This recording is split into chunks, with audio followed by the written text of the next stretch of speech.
Well, morning, fellow zombies. How are we doing? Yeah, I'm just doing the win files. I'm not gonna do any labels on my files here. It's 8:37 in the morning, and it's been over 36 minutes since they had the news conference, and I got an insurance guy who's taking about 15, 20 minutes of word salad about the insurance situation happening in California.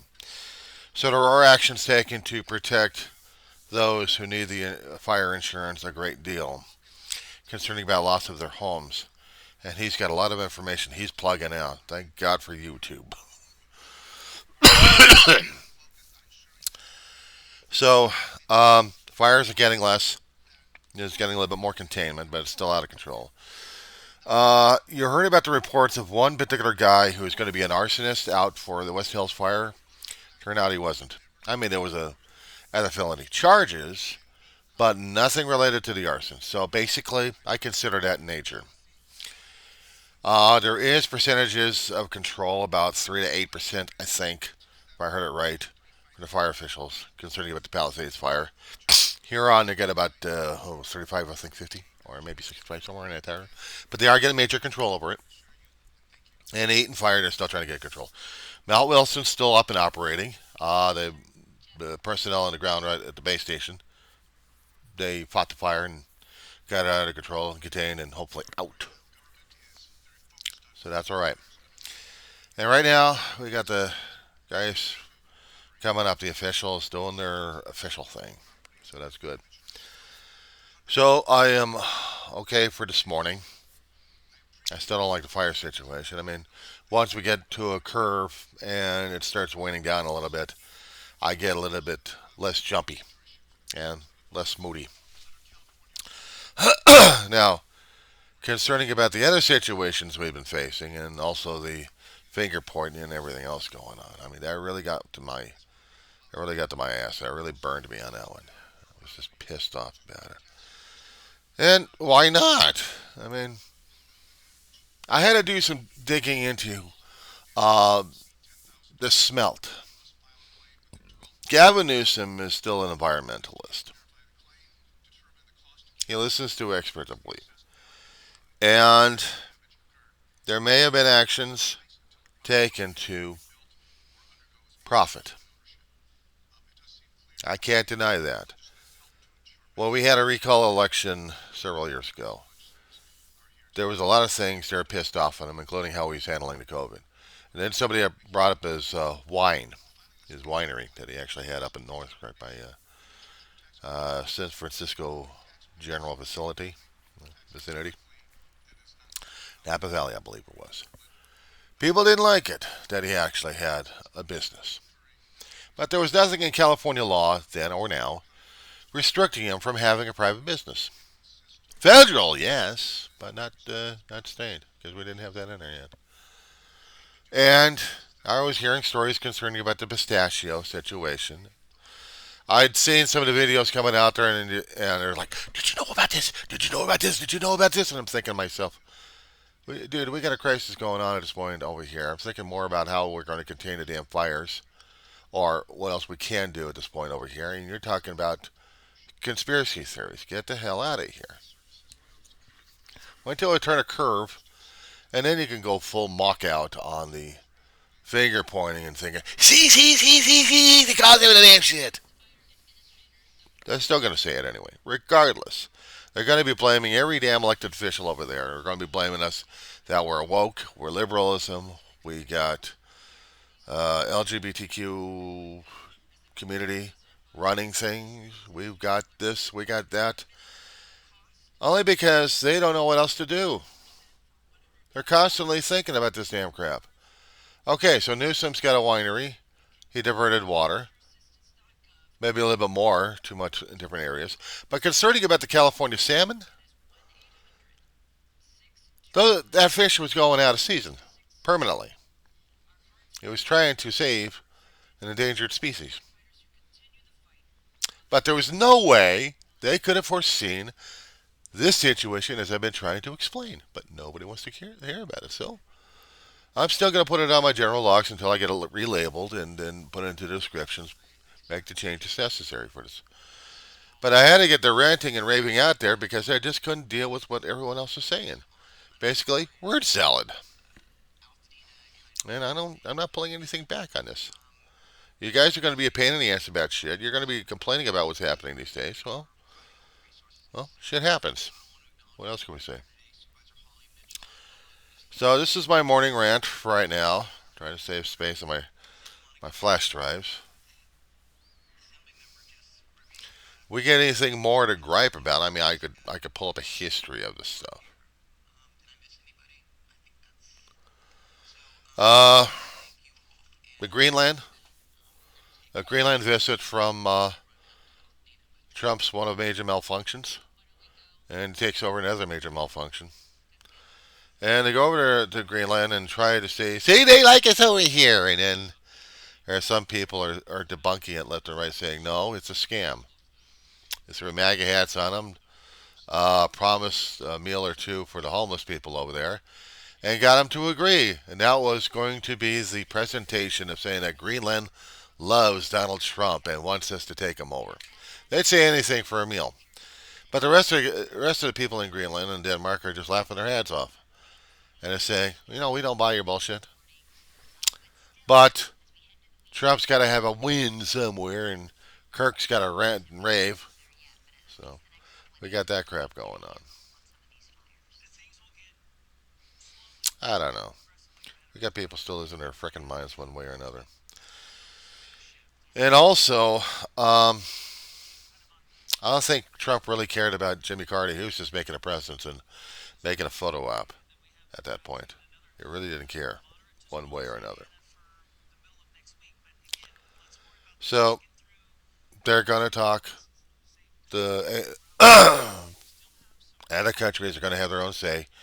Concerned about Elon Musk losing his mind, literally, and they think that he's becoming an absolute nut job, maybe worse than Hitler. But nobody was worse than Hitler. Unless, of course, Musk is going out to have people hated left and right and wants bloodshed, but all he wants is more money, more control, and I don't know what the hell is going on to that damn screwball. He already kept telling us in one way or another he doesn't care about California. He's going to get the hell out of California and go to Texas. Because Texas loves Musk. He's already got launch installations out there anyway. So he's going to do what he's got to do. Let him have fun with it. I don't give a shit. He's wasting his own tax dollars. He's also wasting U.S. tax dollars for his for his adventure in space. And right now they're talking about what's happening with the weather situation. So we'll turn that up a little bit. I'm indirectly in it. It's a slow process, but it is happening. You can see Hidden Hills a little bit stronger. So KTLA. This speaks to what I am talking about, and that is we're not seeing widespread, strong, gusty winds. We're seeing pockets of it. Now we go to Altadena. Definitely much better with conditions here. So we're seeing 4-mile-per-hour winds. Gusts have been about 11 to 12. Makes things much easier. The humidity 22%, much better than the 12% that we saw yesterday into the late evening hours.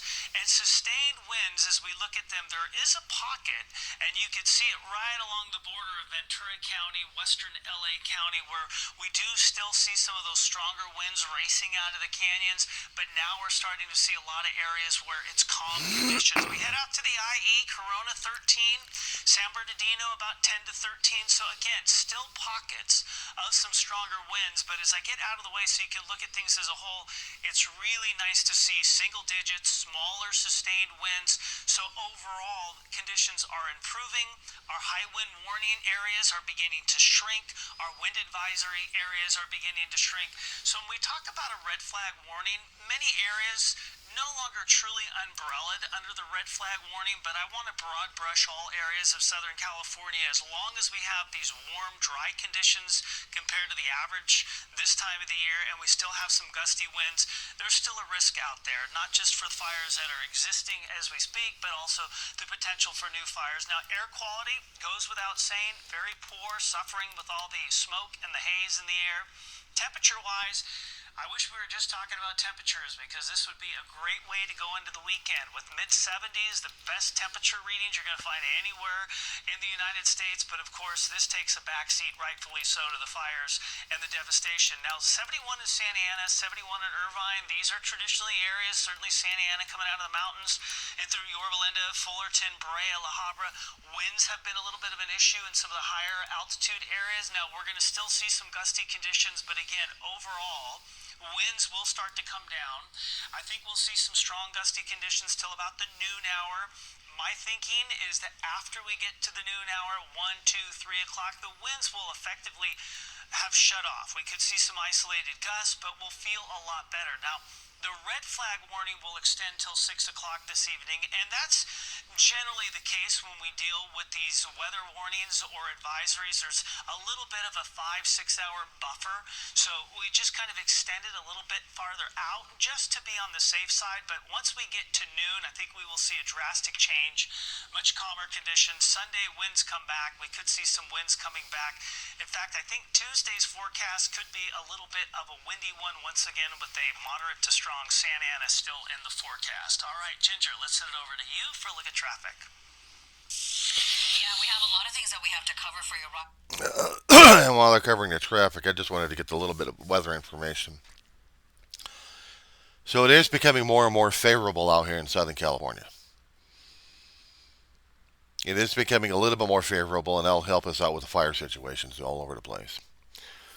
Which means hopefully we won't be having any more spot fires and just dealing with the massive amount that we have already got right now. Now, we're not totally dependent upon rainfall. We get water from other sources all the time.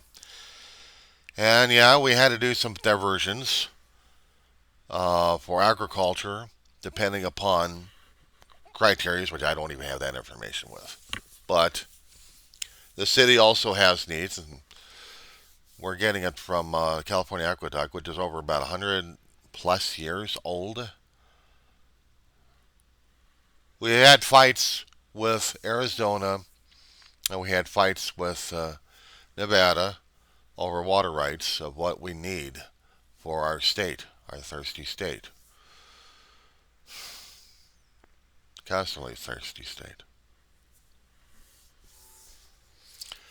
Hopefully, if we get more melt, if we actually get more snow in the Sierras, we'll be getting that water as well. Hopefully, and we get more water in the Rocky Mountains, and it's also going into the Colorado somehow. But we are living in a climate changed world. That's scary, but that's all right. That's all right. We got to adapt to it. We're not going to like it. We're just going to have to develop new techniques, new things to work with. So, this is what we got to do, guys. That being said,